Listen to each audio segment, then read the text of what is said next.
Are you feeling not quite like yourself lately? Moody, bloated, exhausted, and quietly wondering if your hormones are to blame? Spoiler alert, they probably are.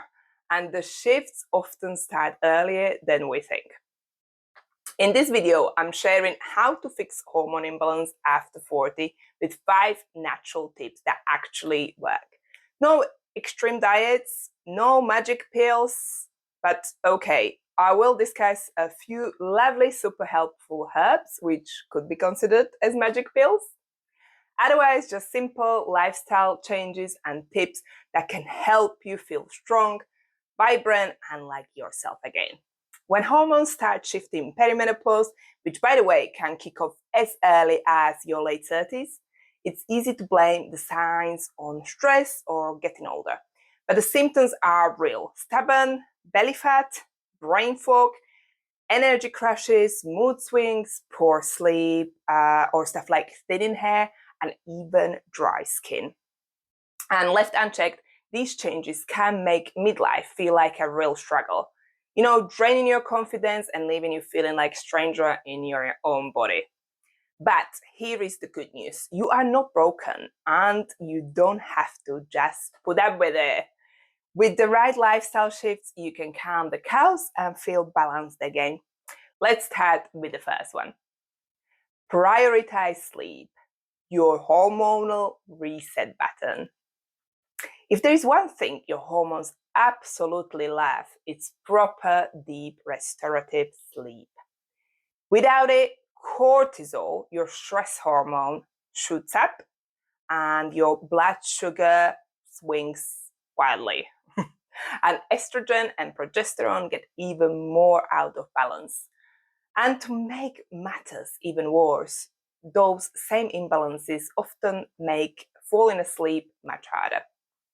And I've been there in terms of, powering through 5-6 hours a night and thinking I was fine, but I absolutely wasn't. And every time I don't have enough sleep, I can notice it straight away.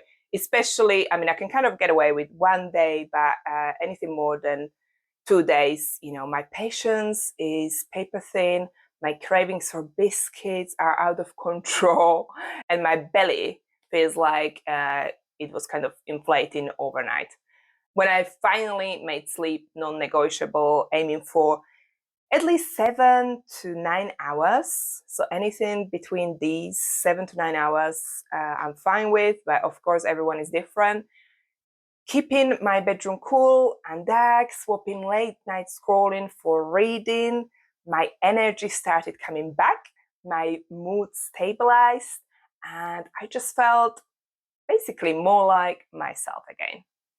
So, start with small habits.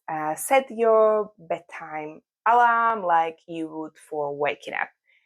Keep screens out of the bedroom and aim to get to sleep before 11 p.m., ideally 10:30 p.m. That's when your body does its best hormonal housekeeping. If you are looking for more specific lifestyle changes, how to reset your midlife hormones, grab my midlife reset guide below in the description. 9 key areas of change where I offer practical and actionable advice. Okay, let's move on to the second way how to fix hormone imbalance. And of course, these are hormone-loving foods. Your hormones are built from the raw materials you give your body. So if you're living on caffeine, processed snacks, and skipping meals, they're going to struggle. Whole foods, healthy fats, and enough protein are key to keeping your blood sugar stable and supporting hormone production. Some of my favorite hormone-loving foods are cruciferous veggies like broccoli, kale, and cauliflower, because they help your liver break down excess estrogen. I found this great recipe recently where you basically boil broccoli, smash it flat, top it with cheese, and bake until crispy. Oh my God, it's so delicious. Please try it. And I'm absolutely obsessed with kind of trying new different recipes, because if I don't, I get bored of boiled broccoli and kale very quickly. So I think that's really important to try different ideas. Next one, flax seeds for the phytoestrogens. And my mom used to stir them into her porridge every morning. And when I was little, I thought she was a little bit mad. I didn't really understand like why she keeps eating these boring seeds. But now I absolutely understand, and I add them to my smoothies. And my digestion and mood have definitely thanked me. Next one is fatty fish like salmon, mackerel, and those omega-3s are anti-inflammatory powerhouses. All these lovely fatty fish contains a lot of omega-3 that helps with joint pain, brain fog, and even mood swings. So start very simple. Aim for 1 cruciferous veg a day, a tablespoon of ground flaxseed, and oily fish twice a week. The next one up. Okay, let's talk about stress. And I know probably what you're thinking now. Why are we talking about stress? I can't really influence it. You know, I got stressful job, I got children, I got family to look after. I can't really do anything about it, right? That's exactly, to be honest, what I was thinking. But it's really important to understand that cortisol, the hormone that thinks it's running the whole show, when stress is high, cortisol hijacks your system. It lowers progesterone, messes with your thyroid, and tells your body to store fat right around your middle, where we, of course, don't want that, right? I used to roll my eyes at meditation, but believe me, even 10 minutes of deep breathing shifted everything for me. Stuff like walking in nature, journaling, yoga, they might sound like super simple things, but they all work wonders for calming your nervous system. Watch out for hidden stresses too. So for example, over-exercising, stuff like constant dieting or saying yes to everyone. That's a big one. I did all of these and it left me running on fumes. So yes, absolutely, we need to be careful with activities, with overdoing activities and overly saying yes to things and to people, because that definitely spikes cortisol a lot. And sometimes we think, we are on this great diet, we're exercising so much, we're doing so great, but actually we are spiking our cortisol and our body is holding on to fat. So pick one thing that helps you unwind and do it daily. Even 5 minutes is enough to give your nervous system a breather and let your hormones catch up. Next one up, herbs, our natural helpers. Think of this as Mother Nature's care package for midlife. I love herbs and learning about them.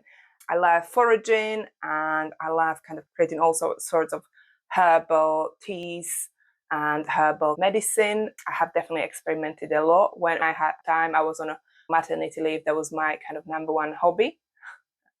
It was great, but these days I don't have as much time for it. Anyway, certain herbs can support your hormone health gently. So for example, maca root may help with energy and libido. Ashwagandha is brilliant for calming cortisol and supporting thyroid function. Rhodiola can help your body adapt to stress more effectively. I personally tried ashwagandha, and within weeks I noticed I wasn't lying awake at 2 a.m., kind of wired, but exhausted. But always make sure that you check with your healthcare provider before adding herbs, especially if you're on medication. But they absolutely can be great complement to other changes. The next thing which will help you to balance your hormones is to move smart, not hard. Old school advice says to burn off hormonal weight gain with hours of cardio, but excessive HIIT, kind of the high intensity training or long runs, can spike cortisol even further, making things even worse. So what works? I would say absolutely strength training and walking. These are the two top ones that you must implement into your daily routine, or if not daily, weekly, right? So when I swapped daily high intensity training for 3 strength workouts a week and daily walks, I felt stronger, my sleep improved, and my midsection finally started to shift. So aim for 2 to 3 strength sessions a week and a brisk 30-minute walk most days. You don't need hours in the gym, absolutely not. Just consistency with the strength training and walking. Your hormones don't need perfection, they need small, consistent act of care. Prioritize sleep, nourish your body, manage stress, and move in a way that supports you. So, which one of these are you going to try first? Let me know in the comments. I would love to cheer you on and hear from you. And don't forget to grab my free midlife reset guide in the description. It's packed with practical tips to help you step into midlife in a powerful way, full of energy and confidence. And if you're ready to break free from the start again Monday cycle, watch my next video. So click on it here or there, and I will see you there.